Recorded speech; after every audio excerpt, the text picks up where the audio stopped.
اعوذ باللہ من الشیطان الرجیم بسم اللہ الرحمن الرحیم الحمد للہ رب العالمین والعاقبۃ لأہل التقوی والیقین والصلاة والسلام علی اشرف الانبیاء والمرسلین خاتم النبیین بالقاسم محمد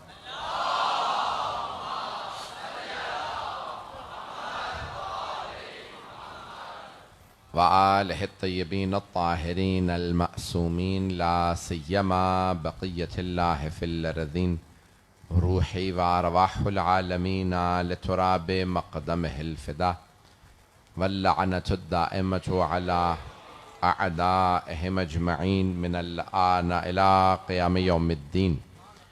أما بعد فقد روي عن المعصوم عليه الصلاة والسلام من ورخ مؤمنا كمن أحياه. صلوات على محمد وعلى محمد.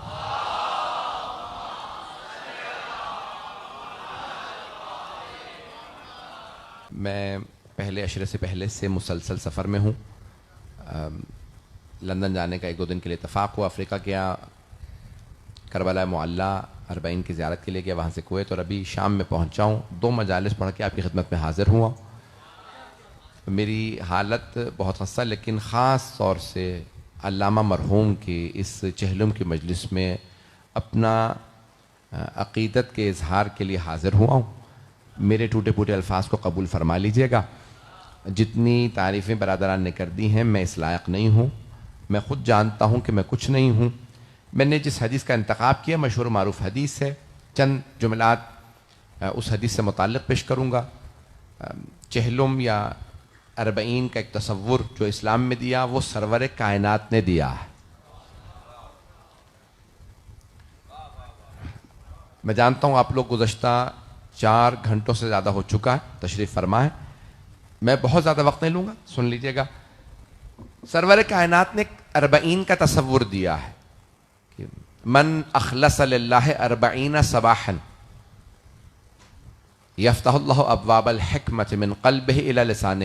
جو 40 دن مسلسل اپنے ہر عمل کو خالص کر لے, خلوص سے, اخلاص سے انجام دے, تو اللہ حکمت کے دروازے اس کے دل سے اس کی زبان پہ کھول دیتا. 40 دن اگر انسان خلوص سے عمل کرے تو اس کی زبان پہ حکمت آنے لگتی ہے. اور 40 ہفتے ایک بچہ شکم مادر میں رہتا, جسے آپ 9 مہینے کہتے ہیں. سائنس نے ثابت کیا ہے کہ بچہ 9 مہینے دقیق نہیں ہوتے بلکہ 40 ہفتے مسلسل شکم مادر میں رہتا ہے.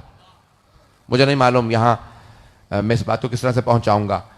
برطانیہ میں, یورپ میں, امریکہ میں جب کتاب دی جاتی ہے ایک حاملہ خاتون کو, تو اس کو جو کتاب دی جاتی ہے وہ 9 مہینے نہیں ہوتی.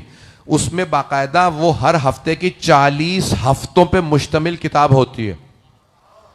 میں نے کئی مرتبہ اس کو دقت سے دیکھا ہے. 40 ہفتے ہم اپنی ماں کے شکم میں رہے ہیں. انسان دنیا میں آنے سے پہلے بھی 40 کے گرد گھومتا ہے. 40 ہفتوں پہ یہ سفر انسان جب طے کرتا ہے تو دنیا میں آتا ہے. 40 ہفتوں کے لیے 40 دن, 40 مہینے. میقات جناب موسیٰ 40 دن. مجمع میرے ساتھ رہے گا. اللہ قرآن میں کہتا ہے 30 یوم, ہم نے 30 دن کا موسیٰ سے وعدہ کیا. وَأَتْمَمْنَاهَا بِعَشْرٍ, ہم نے 10 کا اضافہ کیا.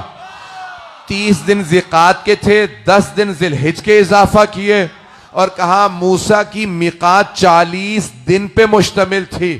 40 کا انکار نہ کرنا, 40 کے گرد زندگی گھوم رہی ہے. یہ 40 دن پہ, 40 ہفتوں پہ, 40 مہینے آئیں, 40 برس بھی پورے کر دو. اور سرور کائنات کی حدیث ہے. بہت سی کتابیں ہیں. خود امام غزالی کی جو کتاب ہے انہوں نے اپنی کتاب کے اندر احیاء العلوم میں بھی لکھا ہے, اور ہماری کتب میں اگر دیکھیں المحجۃ البیضاء فیض کاشانی نے, الوافی, اور بڑی بڑی جید کتابوں میں جو ہماری حدیثی کتابیں ہیں ابھی میرے بھائی نے جو تعارف میں کہا، میں کوشش کرتا ہوں کہ ایک مجلس کے اندر کلام کی بحث بھی ہو، حدیث کی بھی ہو، تفسیر کی بھی ہو، منطق کی ہو، عقل سے بھی بات کی جائے، تاکہ جو جس مسلک کا ماننے والا ہو کچھ نہ کچھ لے کے ضرور جائے۔ اور یہ اسلوب میرا نہیں ہے، میں نے اپنے مولا امام امیر المؤمنین سے لیا، کہ مولا خود فرماتے ہیں لو جعلت لی الوسادہ، اگر میرے لیے ایک کشن لگا دیا جاتا، تکیہ لگا دیا جاتا کہ میں آرام سے بیٹھ کے توریت والوں کو توریت سے فیصلے سناؤں، زبور والوں کو زبور سے، انجیل والوں کو انجیل سے، جو قرآن کو مانتے ہیں انہیں قرآن سے فیصلہ دوں، جو کسی کتاب کو نہیں مانتے انہیں عقل سے فیصلہ سناؤں، جو کسی کتاب کو نہیں مانتے میں انہیں عقل سے وہ فیصلہ دوں گا کہ ہر آدمی کہے گا جو علی نے فیصلہ دیا ہے وہ صحیح ہے۔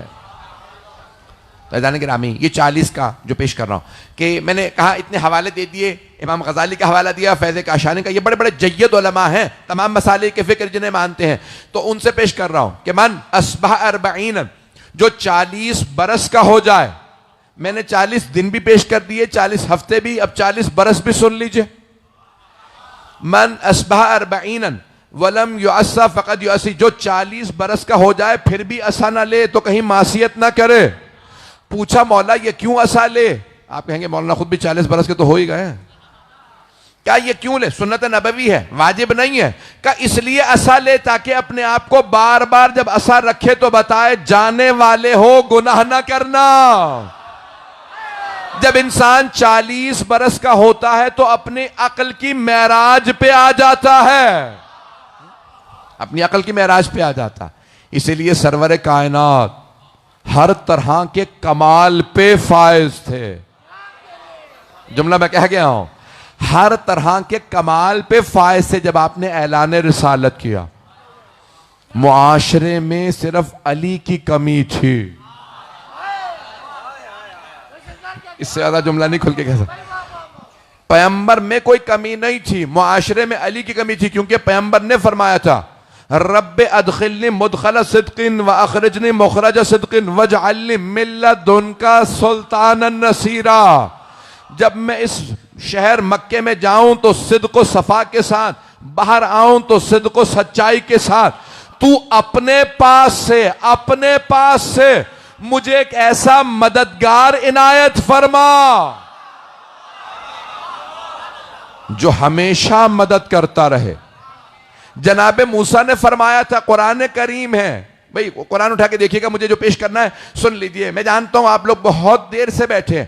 جناب موسیٰ نے کہا تھا ہارون اخی، جناب موسیٰ نے فرمایا تھا کہ پروردگار اشددنی، میری کمر کو مضبوط کر دے، عذری، میری کمر مضبوط ہو جائے، میرے اہل خانہ سے میرے بھائی ہارون کو میرا وزیر بنا دے، وجعل لی وزیرا من اہلی، میرے اہل خانہ سے۔ توجہ سارے مجمع کی، جانتا ہوں بہت دیر سے بیٹھے ہیں، میں پورا خون جگر دے رہا ہوں آپ کی خدمت میں، یقین مانے 1 گھنٹہ پوری رات میں سویا ہوں، پوری رات میں کویت میں سونے نہیں دیا، مسلسل سفر میں ہوں، آپ کی خدمت میں پیش کر رہا ہوں۔ جناب موسیٰ نے فرمایا میرے اہل خانہ سے، میرے اہل بیت سے، میرے اہل خانہ سے مجھے وزیر عنایت فرما، میرا بھائی ہارون۔ پیغمبر نے نہیں کہا میرے بھائی کو بنا، کا پروردگارہ تو اپنے پاس سے،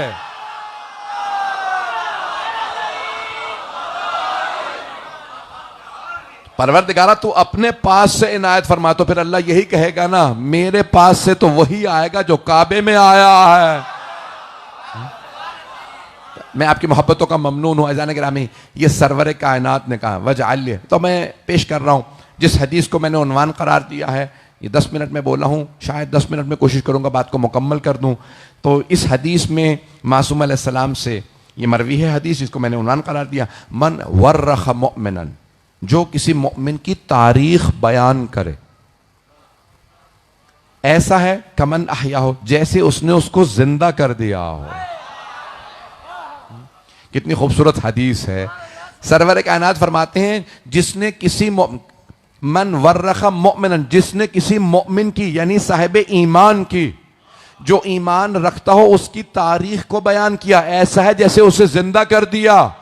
ایک عام صاحب ایمان کی تاریخ بیان کرو تو جیسے زندہ کر دیا، پیغمبر فرما رہے ہیں جب کسی کو زندہ کرو تو مومن کو زندہ کرنے کا ثواب ملتا ہے. عبادت ہے مومن کی تاریخ بیان کرو، اسی لیے مجلسیں رکھی جاتی ہیں. ان کی زندگی بیان کرو، وہ زندہ ہو جاتے ہیں، ان کی روح خوش ہوتی ہے. ہمارا عقیدہ یہ ہے مولانا علی کرار نقوی اپنی مجلس میں موجود ہیں. ہم مرتے نہیں، زندہ رہتے ہیں. یہ میں نے کہہ رہا، پیغمبر نے فرمایا اور بڑے بڑے جید علماء نے لکھا.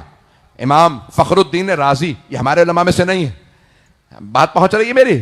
امام فخر الدین رازی، امام جار اللہ زمخشری، دونوں نے اپنی تفسیر میں، انہوں نے اپنی تفسیر کبیر میں اور انہوں نے اپنی تفسیر الکشاف میں لکھا کہ حبیب خدا نے صحابہ کے مجمع میں کہا الا ومن مات علی حب آل محمد مات شہیدا. جو آل محمد کی محبت میں مرتا ہے وہ مرتا نہیں، شہید ہوتا. شہید زندہ ہوتے ہیں، شہید زندہ ہوتے ہیں. لیکن حبیب خدا فرما رہے ہیں کہ اگر کوئی کسی مومن کی تاریخ بیان کرے ایسا ہے جیسے اس کو زندہ کر دیا. فیضان گرامی، ہم پھر سہارا لیتے ہیں آل محمد کے ذکر کا، کیونکہ وہ زندہ ہیں، ہم ان کے صدقے میں زندہ ہیں. رسول خدا زندہ ہیں، ہمارا عقیدہ یہ ہے کہ وہ زندہ ہے. کیوں زندہ ہے؟ ان کی رسالت کی گواہی دینے والا اگر راہ خدا میں مارا جائے تو مردہ نہیں، زندہ ہے، وہ شہید ہے. گواہی دینے والا گنہگار بھی ہو تو شہید ہے. نہیں ہے مجمع بھائی، شہید معصوم کو نہیں کہتے. توجہ، جو راہ خدا میں مارا جائے وہ شہید ہے. جو راہ خدا میں مارا جائے، راہ خدا میں مارا جائے، شہید ہے. چاہے گنہگار ہو، شہید ہے. پیغمبر کی حدیث ہے جب اس کا پہلا قطرہ گرتا ہے سارے گناہ معاف. اس کا مطلب ہے گنہگار تھا نا، تبھی تو گناہ معاف. اور اگر بے گناہ تھا تو اس کے ماں باپ کے گناہ معاف. اور اگر ماں باپ بھی بے گناہ تھے تو اس کے ماننے والوں کے گناہ معاف.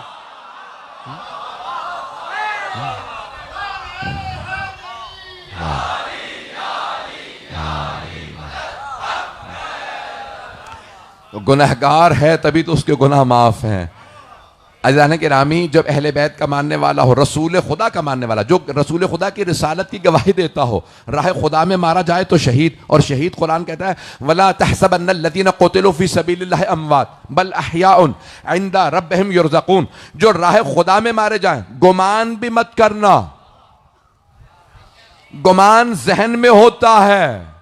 توجہ، 2 آیتیں ہیں، سارا مجمع نہیں ہے، جانتا ہوں 5 گھنٹے ہونے والے ہیں. ایک جگہ اللہ نے فرمایا وَلَا تَقُولُوا، مت کہو. کئی مرتبہ ہم کہتے نہیں لیکن دل میں بات آ جاتی ہے. اللہ نے کہا وَلَا تَحْسَبَنَّ الَّذِينَ قُتِلُوا فِي سَبِيلِ اللَّهِ أَمْوَاتٌ. اللہ کہتا ہے کہنا تو دور کی بات، گمان بھی مت کرنا، ذہن میں نہ آنے دینا. جو راہ خدا میں مارے گئے وہ مردہ، بل احیاء، بلکہ وہ زندہ ہے. عند ربہم یرزقون، اپنے رب سے رزق پاتے. جن کے ماننے والے زندہ ہیں، جس رسول کے ماننے والے زندہ ہیں وہ رسول مردہ کیسے ہو سکتے ہیں؟ پتہ نہیں بات پہنچی یا نہیں پہنچی. میری بات پہنچ رہی ہے جانے گرامی؟ جب ماننے والے زندہ ہیں تو پیغمبر کیسے مردہ ہو سکتے ہیں؟ جانے گرامی، ہم رسول خدا کے ماننے والے ہیں، ان کے اہل بیت کے ماننے والے. جملہ پیش کر رہا ہوں، اس میں مکمل کروں، موضوع ہے تھوڑا سا. تو اذان گرامی کہ ہم جاتے ہیں مدینہ منورہ سرور کائنات کی زیارت کے لیے. کہاں جاتے ہیں؟ مدینہ، ذرا اونچی آواز سے کہیں تاکہ مجھے بھی آواز آئے. مدینہ منورہ. سارے مسلمان یہی مانتے ہیں، سارے مسالک یہی مانتے ہیں. میرے بزرگ محترم علماء کرام موجود ہیں، مفتی صاحب موجود ہیں. میں مفتی صاحب سے سوال کر رہا ہوں، یہی مانتے ہیں نا قبلہ؟ قبلہ و کعبہ. میں تمام کو سلام پیش کرتا ہوں. سارے مسلمان کہتے ہیں مدینہ منورہ، مدینہ منورہ. منورہ شہر نور والا ہے. کیسے؟ نبی کی وجہ سے. تو پھر کیوں بحث کرتے ہو نبی نوری ہے کہ خاکی؟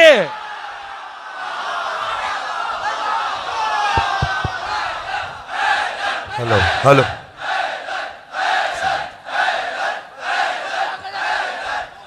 ادھر آ.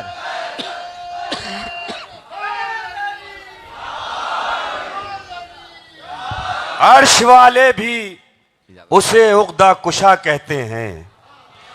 عرش والے بھی اسے عقدہ کشا کہتے ہیں. جھک کے در پہ جھک جھک کے نبی صلی اللہ کہتے ہیں. در پہ جھک جھک کے نبی صلی اللہ کہتے ہیں. ارے احمقو اس کو بشر کہنے سے پرہیز کرو. احمقو اس کو بشر کہنے سے پرہیز کرو جس کے داماد کو کچھ لوگ خدا کہتے ہیں. نعرہ حیدری. توجہ فرما رہے ہیں ذہن. میں بہت زیادہ وقت نہیں لوں گا. جو 15-20 منٹ میں بولا ہوں اسی یعنی کوشش کروں گا 5-10 منٹ اور آپ کو زحمت دوں. تو جانے گرامی حبیب خدا فرمایا من ورخ مؤمنا. میں نے حدیث جو عنوان قرار دی ہے من ورخ مؤمنا, جو کسی مؤمن کی تاریخ بیان کرے. کمن احیا, ایسا ہے جیسے اس نے اس کو زندہ کر دیا ہو. کہ مومن کی تاریخ بیان کرو, مومن کی تاریخ بیان کرو. بھائی پیغمبر کیوں کہتے ہیں ایسا ہے جیسے اس نے زندہ کر دیا؟ اس کا مطلب ہے پیغمبر ترغیب دلا رہے ہیں. توجہ, پیغمبر انکریج کر رہے ہیں, پیغمبر حوصلہ افزائی کر رہے ہیں. مومن کی تاریخ بیان کرو. مومن کی تاریخ بیان کرنا ثواب. اب سوچو امیر المومنین,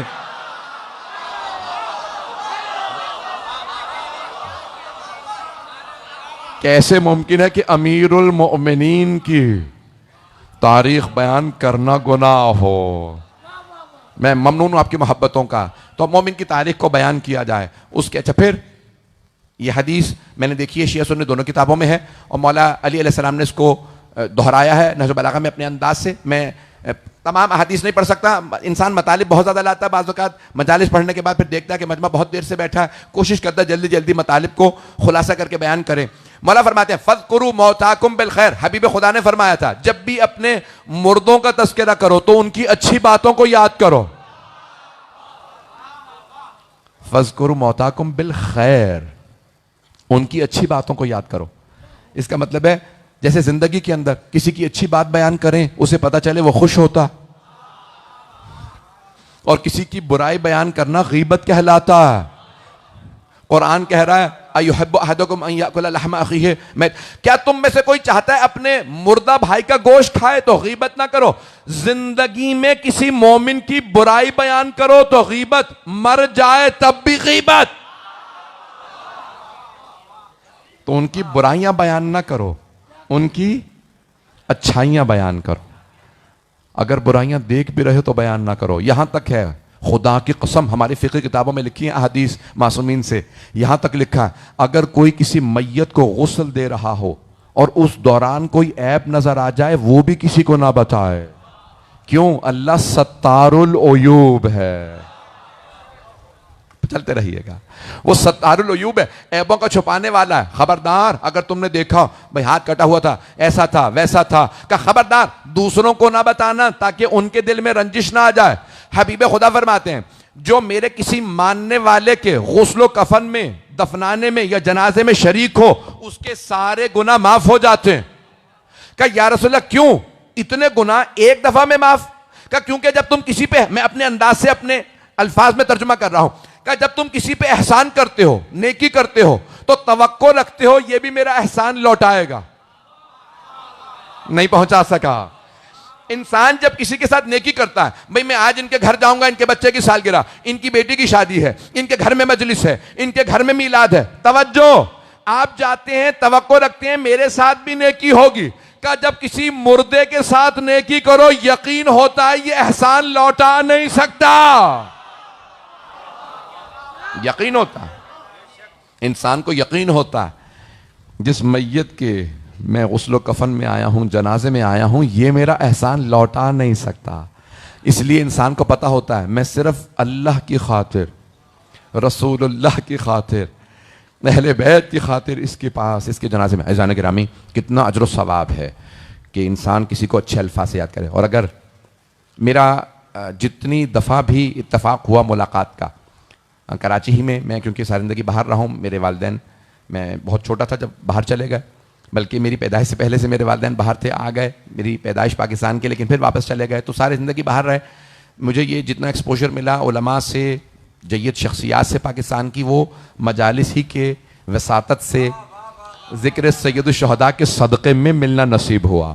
استفادہ کرنا، بڑی بڑی ہستیوں سے، بڑی بڑی شخصیات سے میں ملا، بڑی بڑی یہاں پہ جید شخصیات موجود ہیں یہاں پہ آپ کے اس وقت سامنے، اور جو جتنے افراد موجود ہیں میں جانتا ہوں یہ بہت بڑی مجلس ہے، بہت بڑی ہستی کی مجلس اور بڑی بڑی شخصیات موجود ہیں. میں اس لائق نہیں کہ یہاں پہ خطاب کروں. آپ حضرات نے محبت دی اور مجھ سے کہا کہ نہیں آپ اختتامی بیان کریں. ان کی فیملی نے چاہا، ان کے بھائیوں نے، بیٹے نے، سارے خانوادے نے. میرے لیے اعزاز کی بات ہے، پیش کر رہا ہوں. جتنی مرتبہ میری ان سے ملاقات ہوئی، ہر ملاقات میں یہ محسوس ہوا کہ جیسے یہ ابھی تیاری کر کے بیٹھے ہیں کسی تاریخی موضوع پہ. ایسا ہی ہے. انہیں تاریخ پہ، شخصیات پہ، لوگوں کے اوپر بہت دسترسی کمانڈ تھی. سب کے متعلق ایسا ہی ہے، بہت زیادہ مطالعات، اور ان کے مطالعات وسیع تھے، اور لوگوں کے متعلق چلتے پھرتے انسائکلوپیڈیا تھے کہ شخصیات کا جاننا ہو، کسی کا شجرہ جاننا ہو، کسی کے متعلق جاننا ہو، سب کو جانتے تھے اور اچھی طرح سے جانتے تھے. اور اہل بیت علیہ السلام کی یعنی جو تعلیمات تھے اس کے مطابق مطالعات. اور ابھی میرے بھائی، میرے محترم بھائی مجھ سے کہہ رہے تھے کہ کوئی بھی کتاب جب چھپتی تھی تو مارکیٹ میں سب سے پہلے ان کے پاس آتی تھی. پہلا ایڈیشن ان کے پاس کیوں ہوتا تھا؟ علم دوست تھے. یہ ہے نا کہ ہمیشہ عالم بنو یا متعلم طالب علم بنو یا ان کے چاہنے والے بنو، علم دوست انسان کبھی بھی مرتا نہیں ہے. مکمل کروں موضوع یا رہنے دو؟ علم دوست انسان کو موت نہیں آتی. علم دوست کو سارے مجمع کی توجہ. بعض اوقات کوئی ہوتا ہے آدمی عالم، کوئی ہوتا ہے عادل، کوئی اتنا عادل ہوتا ہے پھر اسے عادل نہیں کہتے، کہتے ہیں یہی عادل ہے. کچھ لوگ پہنچ گئے، سارا مجمع نہیں ہے میرے ساتھ. 1 بجے رات کے اس پہر میں پیش کر رہا ہوں. کچھ عادل نہیں رہتے، وہ چلتے پھرتے عدل ہوتے ہیں. کچھ عالم نہیں رہتے، وہ علم ہوتے ہیں. علم دوست بنے. پیغمبر نے علی کو علم بھی کہا، عدل بھی کہا.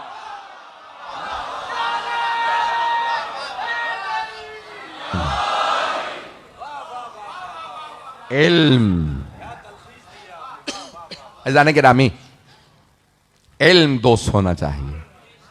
یہ جناب سرور کائنات کا طرہ امتیاز ہے، یا پھر ان کی آل کا، کہ آپ فرماتے ہیں انا مدینۃ العلم وعلی بابھا. حدیث یہاں پہ مکمل نہیں ہوتی، میں اس حدیث کو مکمل کر کے 5 سے 7 منٹ مصائب پیش کروں گا. میں علم کا شہر ہوں، علی اس کا دروازہ ہیں. فمن اراد العلم فلیأت الباب. جسے علم چاہیے وہ دروازے پہ آ جائے. پیغمبر پوری دنیا کو پیغام دے کے جا رہے ہیں، خبردار شہر میں آنے کی کوشش نہ کرنا، دروازے کے پاس جانا، وہ خود لائیں گے.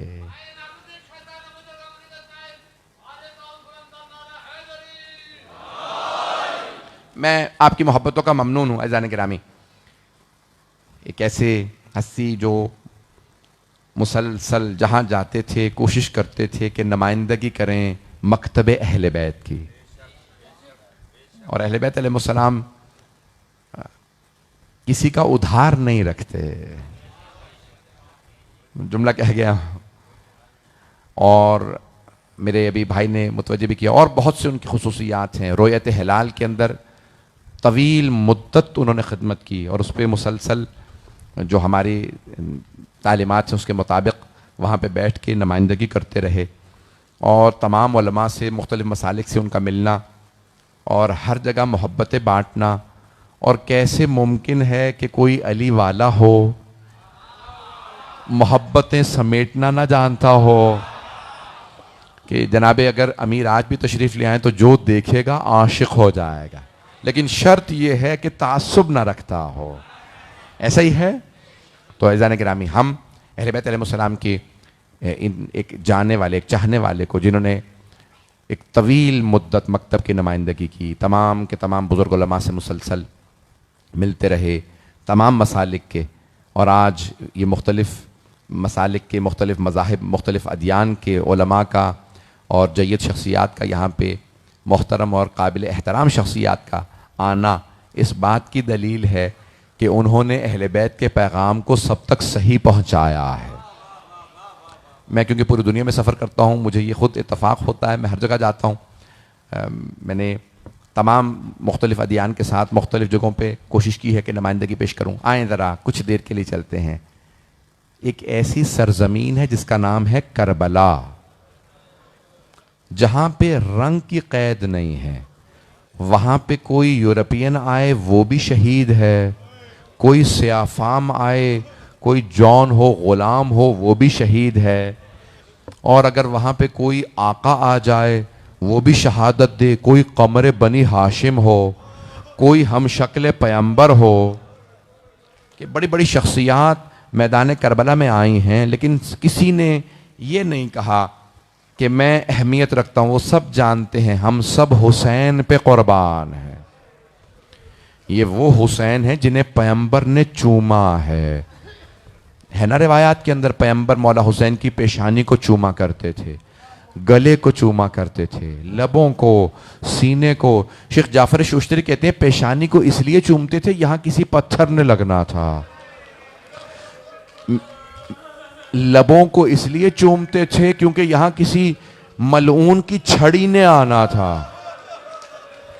اور گلے کو اس لیے کہ یہاں کسی کے خنجر نے آنا تھا، کسی شمر کے خنجر نے چلنا ہے۔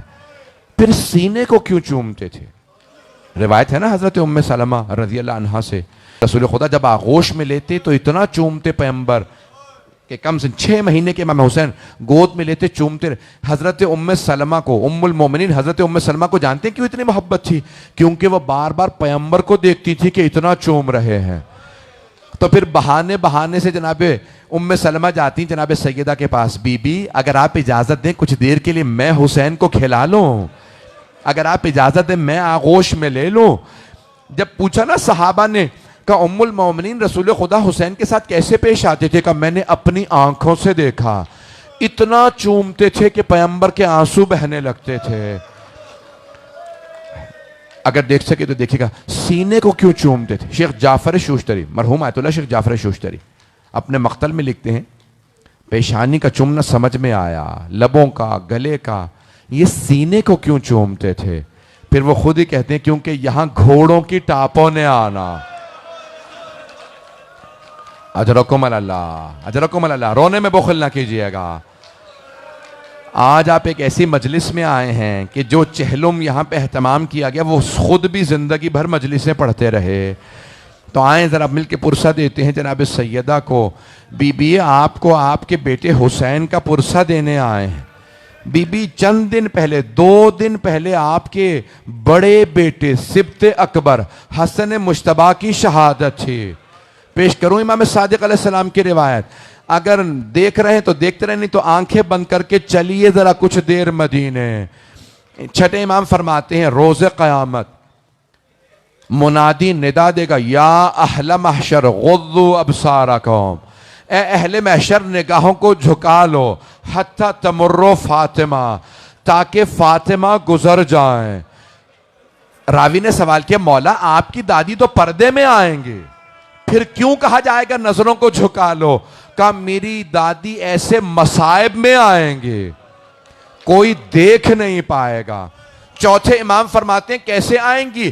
کہا میری دادی جب تشریف لائیں گی میرے جد رسول خدا کہیں گے یا علی فاطمہ سے پوچھو امت کی شفاعت کے لیے کیا لائی ہیں۔